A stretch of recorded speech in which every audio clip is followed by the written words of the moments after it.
இன்னைக்கு நம்முடைய TET exam கிளாஸ்ல வந்து பாத்தீங்கன்னா 6ஆம் வகுப்பு தமிழ் முதல் பருவம் தான் நம்ம பார்த்துட்டு இருக்கோம். அந்த முதல் பருவத்துல இயல் 2 பார்த்துட்டு இருக்கோம். சரிங்களா? அந்த இயல் 2ல இன்னைக்கு நம்ம பார்க்க போறது வந்து பாத்தீங்கன்னா ஒரு முக்கியமான இலக்கண பகுதி. நான் ஆல்ரெடி உங்களுக்கு சொல்லியிருக்கேன், இலக்கண பகுதி வந்து ஆரம்பத்துல இருந்து நீங்க கிளாஸை கவனிச்சுட்டு வந்துருங்க. ஏன்னா இதோடைய தொடர்ச்சி தான் அடுத்து 7ஆம் வகுப்பு 8ஆம் வகுப்பு அப்படி தொடர்ச்சியா வரும். ஸோ நீங்க அந்த 6ஆம் வகுப்புடைய அடிப்படை புரியலைன்னா 7ஆம் வகுப்புல வர அந்த இலக்கண பகுதி 8ஆம் வகுப்புல வர அந்த இலக்கண பகுதி உங்களுக்கு கடினமாயிரும். ஸோ அதனால தான் இலக்கண பகுதியில் வந்து ஆரம்பத்துல இருந்து கிளாஸை கவனிச்சுட்டு வந்துருங்க. கிளாஸை கவனிச்சுட்டு நான் அனுப்புன நோட்ஸ் நீங்க எடுத்து படிங்க, உங்களுக்கு ரொம்ப ஈஸியா இருக்கும். சரிங்களா? இப்போ அந்த இலக்கண பகுதி வந்து பாத்தீங்கன்னா முதல் எழுத்தும் சார்பெழுத்தும், இந்த இலக்கண பகுதி தான் நம்ம பார்க்க போறோம். சரிங்களா? இந்த இலக்கண பகுதியை நம்ம பார்க்கறதுக்கு முன்னாடி நம்மளுடைய இந்த டெட் எக்ஸாம் கிளாஸ்ல புதுசா ஜாயின் பண்றதுக்கு நிறைய பேர் கால் பண்றீங்க. நீங்க எப்படி ஜாயின் பண்ணணும்னா என்னுடைய மொபைல் நம்பர் 9159084262 இந்த நம்பருக்கு நீங்க கால் பண்ணுங்க. நம்முடைய கிளாஸ்ல நீங்க எப்படி ஜாயின் பண்ணலாம் சொல்லி நான் உங்களுக்கு டீட்டெயிலா சொல்லிடுவேன். அதே மாதிரி புதுசா ஜாயின் பண்ணவங்களுக்கும் நான் இதுவரைக்கும் நடந்த அந்த பழைய நோட்ஸ் எல்லாமே நான் உங்களுக்கு சேர்த்து அனுப்பிச்சிருவேன். நான் அனுப்புற நோட்ஸ் வந்து பாத்தீங்கன்னா எல்லாமே 1 மார்க் டைப்ல தான் இருக்கும். நீங்க வந்து கிளாஸை கவனிச்சுட்டு அதை நீங்க எடுத்து படிச்சீங்கன்னா உங்களுக்கு புரிஞ்சிடும். அடிப்படை புரிஞ்சுட்டு படிச்சீங்கன்னா கொஞ்சம் கொஞ்சமா நீங்க படிச்சுட்டு வந்தீங்கன்னா நம்ம கண்டிப்பா டெட் எக்ஸாம்ல ஜெயிச்சிடலாம். ஸோ ஜாயின் பண்ண விருப்பப்படுறவங்க என்னுடைய மொபைல் நம்பருக்கு கால் பண்ணி டீட்டெயிலா கேட்டு நம்முடைய கிளாஸ்ல நீங்க ஜாயின் பண்ணிக்கலாம். சரிங்களா? ஓகே, இப்போ நம்ம வந்து பாத்தீங்கன்னா முதல் எழுத்தும் சார்பெழுத்தும் இந்த பகுதி தான் ஃபர்ஸ்ட் பார்க்க போறோம். இதுல ஃபர்ஸ்ட் வந்து முதல் எழுத்து, இதைத்தான் ஃபர்ஸ்ட் பார்க்க போறோம். சரிங்களா? ஃபர்ஸ்ட் வந்து எழுத்துக்கள் வந்து 2 வகைப்படும். ஒன்னு வந்து முதல் எழுத்துக்கள், இன்னொன்று வந்து சார்பு எழுத்துக்கள். இந்த மாதிரி எழுத்துக்களை 2 வகையா பிரிப்பாங்க. ஃபர்ஸ்ட் முதல் எழுத்துக்கள்னா என்ன அப்படி பாத்தீங்கன்னா, நல்லா கவனிங்க. உயிர் எழுத்துக்கள் 12 தெரியும். நான் ஆல்ரெடி லாஸ்ட் கிளாஸ்ல உங்களுக்கு நடத்திருந்தேன். நீங்க பழைய கிளாஸ்ல பார்க்கணும்னா நம்முடைய சேனல்ல போய் பிளேலிஸ்ட்ல போனீங்கன்னா நான் டெட் எக்ஸாம் கொடுத்து 6ஆம் வகுப்பு தமிழ்னே ஒரு ஃபோல்டர் இருக்கும். அதை கிளிக் பண்ணீங்கன்னா நான் இதுக்கு முன்னாடி நடந்த கிளாஸ் எல்லாமே உங்களுக்கு வந்துடும். சரிங்களா? இப்போ வரும் பாருங்க, உயிரெழுத்துக்கள் 12, அதுல குறில் எழுத்துக்கள் 5, நெடில் எழுத்துக்கள் 7. இந்த 12 உயிரெழுத்துக்கள் 12ம், அடுத்து பாருங்க மெய்யெழுத்துக்கள் 18. அது வல்லின எழுத்துக்கள் வந்து 6, மெல்லின எழுத்துக்கள் 6, இடைநிலை எழுத்துக்கள் 6, மொத்தம் 18. இந்த உயிரெழுத்துக்கள் 12ம் மெய்யெழுத்துக்கள் 18, மொத்தம் 30 எழுத்துக்கள். இந்த 30 எழுத்துக்களை தான் நம்ம முதல் எழுத்துக்கள் அப்படின்னு சொல்லுவோம். நல்லா புரிஞ்சுட்டீங்களா? உயிரெழுத்துக்கள் 12ம் மெய்யெழுத்துக்கள் 18, இந்த 30 எழுத்துக்களை தான் நம்ம முதல் எழுத்துக்கள் அப்படின்னு சொல்லுவோம். சரிங்களா? இதை எதுக்கு சார் முதல் எழுத்துக்கள் அப்படி நம்ம சொல்றோம் அப்படின்னு பாத்தீங்கன்னா, இப்ப பாருங்க, மனித உடல் எடுத்துக்க. நம்ம மனித உடல் 2 இது இருந்தா தான் இயங்கும். ஒண்ணு உயிர் இருக்கணும், அடுத்து மெய்னா உடம்பு. உயிரும் உடம்பும் இருந்தா தான் மனித உடல் இயங்கும். உயிரும் மெய்யும்ன்றது என்னன்னா உடம்பு. இது 2 இருந்தா தான் மனித உடல் இயங்கும். அதே மாதிரி தமிழ் மொழி இயங்குவதற்கு இந்த உயிரெழுத்துக்கள் 12ம் மெய்யெழுத்துக்கள் 18, இந்த 30 எழுத்துக்கள் இருந்தா தான் தமிழ் மொழியே இயங்கும். அதனால தான் இத முதல் எழுத்துக்கள் அப்படின்னு சொல்றாங்க. இப்போ உங்களுக்கு புரிஞ்சிருச்சா? அடுத்து பாருங்க, இந்த முதல் எழுத்துக்களை வச்சுதான் பிற எழுத்துக்களே தோன்றுறது. அதான் பாருங்க, பிற எழுத்துக்கள் தோன்றுவதற்கு அடிப்படையாக அமைவதே, பிற எழுத்துக்கள் தோன்றுவதற்கு வந்து அடிப்படை ஆகுவதே இந்த முதல் எழுத்துக்கள் தான். என்ன சார், எப்படி சார் அடிப்படை அமையுது அப்படின்னு பாத்தீங்கன்னா, உதாரணத்துக்கு பாருங்க, இக்கு பிளஸ் ஆ, கா. அப்ப இந்த கான்ற எழுத்து தோன்றுவதற்கு இக்குன்ற மெய்யெழுத்தும் ஆன்ற உயிர் குறில் எழுத்தும், அதாவது மெய்யெழுத்தும் உயிரெழுத்தும் சேர்ந்தாதான் பிற எழுத்துக்கள் தோன்றுது. சரிங்களா? அப்ப மற்ற எழுத்துக்கள் தோன்றதுக்கு அடிப்படையாக அமைவது, முதன்மையாக அமைவது இந்த 30 எழுத்துக்கள் தான். அதைத்தான் என்ன சொல்லுவாங்கன்னா இத முதல் எழுத்துக்கள் அப்படின்னு சொல்லுவாங்க. இப்ப உங்களுக்கு புரிஞ்சிருச்சா? அப்ப முதல் எழுத்துக்கள்ன்றது பிற எழுத்துக்கள் தோன்றுவதற்கும் அடிப்படை காரணமாக அமைகிறது. இதுல பாருங்க முக்கியமான விஷயம், இப்ப நான் சொல்லிட்டேன், சொல்லும் போது கிளாஸ் வச்சுங்க. இன்னொரு முக்கியமான விஷயம் நான் சொல்றேன். இப்ப பாருங்க, முதல் எழுத்துக்கள் 12 சொன்னோம், அதுல 5 குறில் எழுத்துக்கள் இருக்கு. இது லாஸ்ட் கிளாஸ் பார்த்தோம். இந்த 5 குறில் எழுத்துக்களுக்கும் மாத்திரை அளவு வந்து பாத்தீங்கன்னா ஒரு மாத்திரை அளவு வந்து 1. அடுத்து இந்த உயிரெழுத்துக்கள்ல நெடில் எழுத்துக்கள் 12 இருக்கு பாத்தீங்களா, இதோடைய மாத்திரை அளவு 2. ஞாபகம் வச்சுட்டீங்களா? இதோடைய மாத்திரை அளவு 2. அதே மாதிரி மெய்யெழுத்துக்கள் 18 எழுத்துக்கள் இருக்கு. அதை வல்லினம் மெல்லினம் இடையில வைப்பாங்க. இந்த 18 எழுத்துக்களுக்கு மாத்திரை அளவு வந்து அரை மாத்திரை. நல்லா புரிஞ்சுட்டீங்களா? 18 எழுத்துக்களுக்கும் மாத்திரை வந்து அரை மாத்திரை. சரிங்களா? இப்ப பாருங்க, மெய்யெழுத்தும் உயிர் குறியெழுத்தும் சேர்ந்து பாருங்க இக்கு பிளஸ் ஆ கான்னு வருது. சரிங்களா? இதுல பாருங்க, இக்குன்றது மெய்யெழுத்து தெரியும்.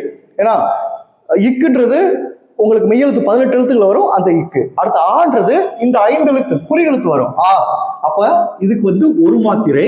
இந்த இக்குன்றதுக்கு என்ன செய்வோம்னா அரை மாத்திரை. ஏன்னா மெய்யெழுத்துக்கு அரை மாத்திரை தான் சொல்லுவோம். இப்ப பாருங்க, 1 பிளஸ் அரை பிளஸ் 1 இங்க காலத்து 1 அப்படிதான் வரும். ஆனா 1 வராது, 1 மாத்திரை அளவு வராது. ஏன்னா மெய்யெழுத்துடன் இந்த உயிரெழுத்து என்ன சேருதோ அந்த உயிரெழுத்துக்கு மாத்திரை அளவு எவ்வளவோ அதுதான் அந்த புதுசா எழுத்து பிறக்க பார்த்தீங்களா, அதுக்கான மாத்திரை அளவு. அப்ப இப்ப இதுல இக்கு பிளஸ் ஆன்றது உயிர் குறில் எழுத்து. அப்ப உயிர் குறில் எழுத்துக்கு ஒரு மாத்திரை தான்.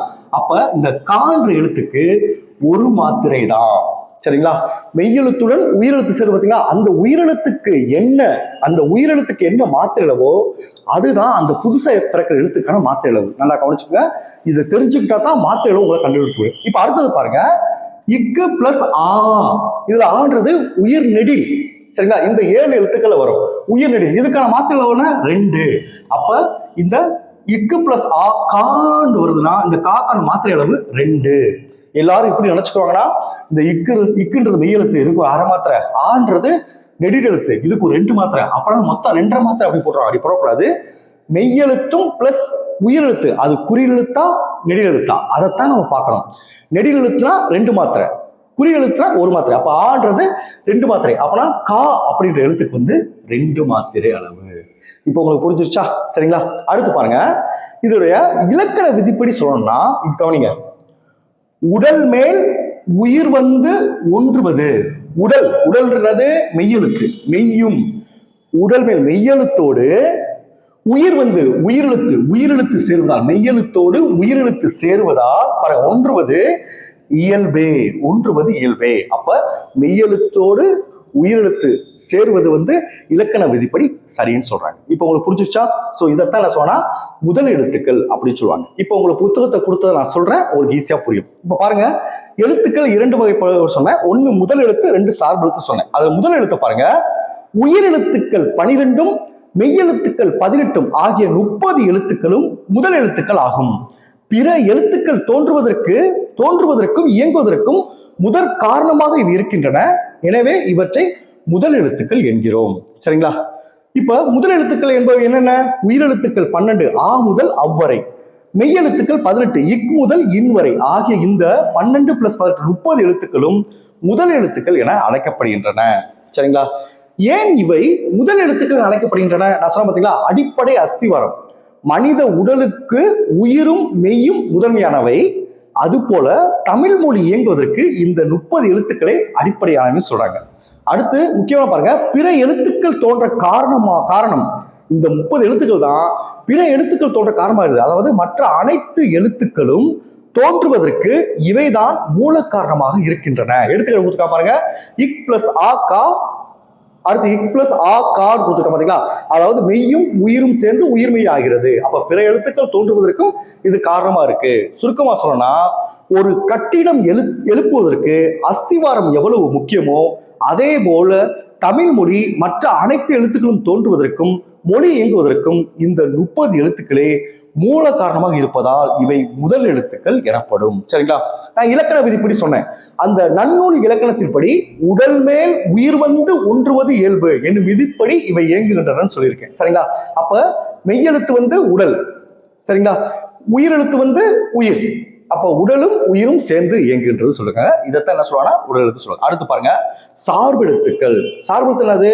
முதல் எழுத்துக்களை சார்ந்து வரும் எழுத்துக்கள் சார்பு எழுத்துக்கள் எனப்படும். நான் ஆல்ரெடி சொல்லியிருக்கேன், முதல் எழுத்துக்கள் 30 எழுத்துக்கள் சொல்லியிருக்கேன். இப்ப பாருங்க, 30 எழுத்துக்கள் நான் சொன்ன மாதிரி இக்கு பிளஸ் ஆ ரெண்டும் சேர்ந்து ஒரு எழுத்து பிறக்குது. அப்ப பாருங்க, முதல் எழுத்துக்களை சார்ந்து பிறக்குவதால் இதை சார்பு எழுத்துக்கள் அப்படின்னு சொல்லுவாங்க. அதுதான், ஏன்னா இன்னொன்னு சார்ந்து, அந்த முதல் எழுத்துக்கள் சார்ந்துதான் அந்த எழுத்துக்கள் வருது. அதைத்தான் என்ன சொல்றாங்க, சார்பு எழுத்துக்கள் சொல்லுவாங்க. அதாவது முதல் எழுத்துக்களை சார்ந்து வரும் எழுத்துக்கள் சார்பு எழுத்துக்கள் எனப்படும். இந்த சார்பு எழுத்துக்கள் வந்து பாத்தீங்கன்னா 10 வகைப்படும் சொல்றாங்க. 1 உயிர்மை 2 ஆயுதம் 3 உயிரளபடை 4 ஒற்றளபடை 5 குற்றிய லிகரம் 6 குற்றிய லுகரம் 7 ஐகார குறுக்கம் 8 ஔகார குறுக்கம் 9 மகர குறுக்கம் 10 ஆயுத குறுக்கம். இந்த 10 எழுத்துக்கள் இருக்கு. ஆனா உங்களுக்கு பாடப்பகுதியில் ஃபர்ஸ்ட் அந்த 2 இருக்கு பாத்தீங்களா, உயிர்மை ஆயுதம், இந்த 2 தான் பாடப்பகுதியா உங்களுக்கு கொடுத்துருக்காங்க. அந்த 2 தான் நம்ம பார்க்க போறோம். அதுல ஃபர்ஸ்ட் ஒண்ணு பாருங்க, உயிர்மை. இதுல 4 முக்கியமான பாயிண்ட்ஸ் இருக்கு. இந்த பாயிண்ட்ஸ் புரிஞ்சு படிக்கணும், மனப்பாடம் பண்ணாங்க. ஃபர்ஸ்ட் ஒண்ணு பாருங்க, மெய்யெழுத்துக்களும் உயிரெழுத்துக்களும் ஒன்றுடன் ஒன்று சேர்வதால் உயிர்மை எழுத்துக்கள் பிறக்கின்றன. பாத்தீங்களா, மெய்யெழுத்துக்களும் உயிரெழுத்துக்களும் ஒன்றுடன் ஒன்று சேர்வதால் உயிர்மை எழுத்துக்கள் பிறக்கின்றன. அதான் இக்கு பிளஸ் ஆ கா. சரிங்களா, இப்படிதான் உயிர்மை எழுத்துக்கள் பிறக்கின்றன சொல்லுவாங்க. இது ஃபர்ஸ்ட் பாயிண்ட். ரெண்டாவது பாயிண்ட் பாருங்க, உயிர்மை எழுத்தின் ஒளி வடிவம். நல்லா கவனிச்சுங்க, இதான் முக்கியமானது. உயிர்மை எழுத்தின் ஒளி வடிவம் மெய்யும் உயிரும் சேர்ந்ததாக இருக்கும். ஒளி வடிவம்னா நம்ம பேசுறது, அதாவது கான்று சொல்றோம்ல, எப்படி கான் சொல்லுவோம், இக்கு பிளஸ் ஆ, அதாவது மெய்யும் உயிரும் சேர்ந்துதான் அந்த ஒளி பிறக்கும். அது சொல்றாங்க, அதுதான் ஒளி வடிவம் சொல்றாங்க. மெய்யும் உயிரும் சேர்ந்து. அதான் ரெண்டாவது பாருங்க, உயிர்மை எழுத்தின் ஒளி வடிவம் மெய்யும் உயிரும் சேர்ந்ததாக இருக்கும் சொல்லியிருக்காங்க. மூணாவது பாயிண்ட் பாருங்க, வரி வடிவம் மெய்யெழுத்தை ஒத்திருக்கும். நம்ம எழுதும் போது என்ன சொல்லுவோம், இந்த கான்றது எதை ஒத்தி இருக்கு, இங்க புள்ளி வச்சா இக்குன்னு வரும். சோ புள்ளியை மட்டும் எடுத்துட்டோம் கா. அப்ப இது வந்து எதோடு சேர்ந்தது, மெய்யெழுத்தை ஒத்தி இருக்கும்னு சொல்றாங்க. இது உயிரெழுத்து, கான்றது உயிரெழுத்து ஒத்திருக்கா கிடையாது. இந்த கான்று மே புள்ளி எடுத்தா கான் வந்துடும், இக்குன்னு எடுத்தா மெய்யெழுத்து வந்துடும், அந்த புள்ளியை மட்டும் எடுத்துட்டா சார்பெழுத்து வந்துடும். அப்ப என்னது, இது வந்து எப்படி சொல்றாங்கன்னா, இந்த கா அப்படின்ற வார்த்தை வந்து பாத்தீங்கன்னா மெய்யெழுத்தை ஒத்திருக்கும் அப்படின்னு சொல்றாங்க. மூணாவது பாருங்க, வரி வடிவம் மெய்யெழுத்தை ஒத்திருக்கும். அடுத்து பாருங்க, ஒலிக்கும் கால அளவு உயிர் எழுத்தை ஒத்திருக்கும். ஒலிக்கும் கால அளவு, இப்ப கான் பாருங்க, கா கா 2 வருது பாத்தீங்களா. அப்ப இது அப்ப கான் வந்தா ஒரு மாத்திரை, கான் வந்தா 2 மாத்திரை. இது ஒரு மாத்திரை 2 மாத்திரை, இந்த கால அளவுன்றது மாத்திரை தான். இது எதை வச்சு நம்ம முடிவு பண்றோம், இந்த ஆ ஆ இதை வச்சுதான் முடிவு பண்றோம். உயிரெழுத்துக்களை வச்சுதான் முடிவு பண்றோம். அது குறியெழுத்தா நெடியெழுத்தா அதை வச்சுதான் அந்த மாத்திரை அளவை முடிவு பண்றோம். அதைத்தான் சொன்னா வரி வடிவம் மெய்யெழுத்தை ஒத்திருக்கும், ஒலிக்கும் கால அளவு உயிரெழுத்தை ஒத்திருக்கும் சொல்றாங்க. நாலாவது பாயிண்ட் பாருங்க, முதல் எழுத்துக்களை சார்ந்து வருவதால் இவை சார்பெழுத்து வகைகளுள் அடங்கும் சொல்றாங்க. அடுத்து ஆயுதம். இதுல ஆயுதத்துல ஒரு 6 பாயிண்ட். 1 3 புள்ளிகளை உடைய தனித்த வடிவம் பெற்றது. 2 முப்புள்ளி முப்பாற்புள்ளி தனிநிலை அக்கேனம் என்று வேறு பெயர்களும் இதற்கு உண்டு. இந்த பெயர்களை ஏதாவது ஒண்ணு உண்மார்க்க கண்டிப்பா வர வாய்ப்பு இருக்கு. 3 பாருங்க, நுட்பமான ஒலிப்பு முறை கொண்டது. மற்ற எழுத்துக்களோட இது வந்து அக்குன்னு சொல்லுவோம், அதாவது நுட்பமான தனித்துவமான ஒரு ஒலிவமைப்பு கொண்டது சொல்றாங்க. 4 பாருங்க, தனக்கு முன் ஒரு குறில் எழுத்தையும். பாருங்க, தனக்கு முன், இது வந்து இந்த குறில் எழுத்து 5 இருக்கு பாத்தீங்களா, இந்த 5ல ஏதாவது ஒண்ணுதான் இருக்கும். இந்த அக்குன்றது நடுவில் தான் வரும். அதுக்கு முன்னாடி ஒரு குறில் எழுத்தும், அதான் சொல்றாங்க, ஒரு குறில் எழுத்தும் தனக்கு முன் குறில் எழுத்தையும் தனக்கு பின் வல்லின, தனக்கு பின் வந்து ஒரு வல்லின உயிர்மை எழுத்தையும். அதான் வல்லின எழுத்துக்கு 6 எழுத்துன்னு சொன்ன பாத்தீங்களா, இந்த வல்லின, இந்த வெள்ளின வராது இடையில வராது, இந்த வல்லின எழுத்துக்கு 6 பாத்தீங்களா. இதுல ஏதாவது ஒரு வார்த்தை வந்து அந்த அக்கனாக்கு பின்னாடி வரும், அக்கனாக்கு முன்னாடி வந்து இந்த உயிரெழுத்துக்கள் 5ல ஏதாவது ஒண்ணு வரும். அதான் சொல்றாங்க பாத்தீங்க, தனக்கு முன் ஒரு குறில் எழுத்தையும் தனக்கு பின் ஒரு வல்லின உயிர் எழுத்தையும் பெற்று சொல்லின் இடையில் மட்டுமே வரும் சொல்றாங்க. அடுத்த 5 பாருங்க, இது தனித்து இயங்காது. அக்கான்ற ஒரு தனித்து சொல்லே கிடையாது, இது தனித்து இயங்காது. 6 பாருங்க, முதல் எழுத்து ஆகிய உயிரையும் மெய்யையும் சார்ந்து இயங்குவதால் ஆயுத எழுத்து சார்பெழுத்து ஆகும். சரிங்களா, இதுதான் இந்த பாடப்பகுதி. Okay, thank you students. நம்ம நெக்ஸ்ட் கிளாஸ்ல பார்ப்போம்.